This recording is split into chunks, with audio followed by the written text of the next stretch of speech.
თუ დაეცემი, ის წამოდგომაში არ დაგეხმარება. თუ შეცდები, ის სახალხოდ დაგცინებს. ის ნერვებზე თამაშის ვირტუოზია და კოჟრებზე დაბიჯების დიდოსტატი. ის შეიარაღებულია მიკროფონით და ძალიან საშიშია. ჯოკერი, დავით ლიკლიკაძის საავტორო გადაცემა. უსმინე ყოველდღე, შაბათ-კვირის გარდა, ძველი ქალაქის ეთერში. ჯოკერი, სასაცილოა.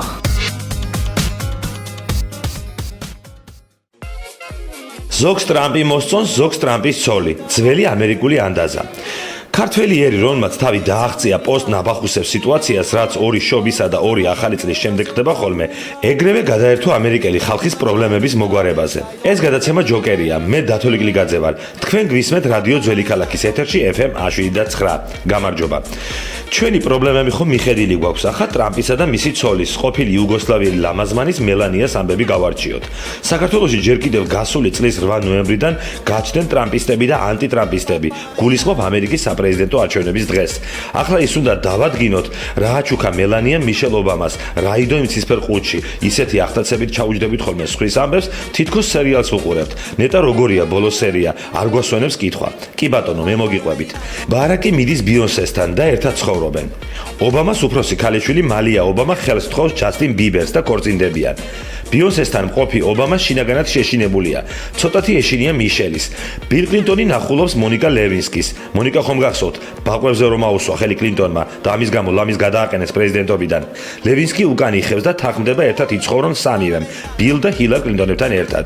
ჰილარიც დაიღლება ამ ბავშვური თამაშებით და იტყვის, ბოლოს და ბოლოს სამივე დავეტევით ერთ სახლშიო. ამის გაგონებაზე გაგიჟდება ჰოლივუდის ვარსკვლავი, მრავალგზის ოსკაროსანი და ოჯახის ახლობელი მერილ სტრიპი. გლობუსის დაჯილდოებაზე მერილ სტრიპი ამაღალ ტრიბუნას გამოიყენებს და ლევინსკის სულ მონიკია ბოსს უძახებს. რაც შეეხება ტრამპს, დონალდი ამერიკას გადააქცევს იტალიად და ნენელა ბერლუსკონის პონჩი იჩიტება. რაც შეეხება ჯორჯ ბუშ, იგი მგონი ამ ყველაფერს ისედაც ახერხებდა, ოღონდ ჩუმად. ბაიდენები ბოლო ამოსულქამდე ერთად იგნებიან, არ ინერვიულოთ. მათ ოჯახში არაფერი იცვლება. ძირძველი ამერიკელები მასონებს კიდევ ერთხელ მიმართავენ საპროტესტო ნოტით, რათა გამოძიებული იქნას პრეზიდენტ კენედის კვლელობა. მასონები წყნარად ხედან სასტუმრო ვაშინგტონის ლობიში და მშვიდად სვამენ ჩაის. ბოლო სერიაში ასევე მომდევნო პრეზიდენტის ინაუგურაციას ეწრება ჯიმი კარტერი. ის ისევ ცოცხალია. მანამდე კი მელანია ტრამპის თემით ვიქნებით დაკავებული.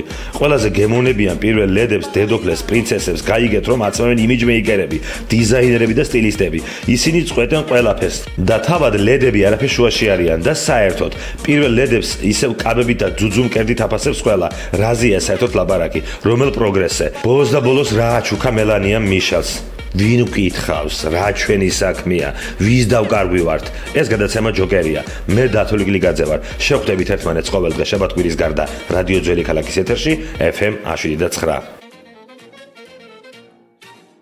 თუ დაეცემი, ის წამოდგომაში არ დაგეხმარება. თუ შეცდები, ის სახალხოდ დაგცინებს.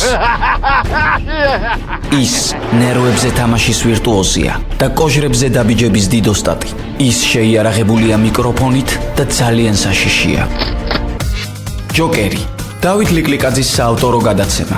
უსმინე ყოველდღე, შაბათ-კვირის გარდა, ძველი ქალაქის ეთერში. ჯოკერი, სასაცილოა.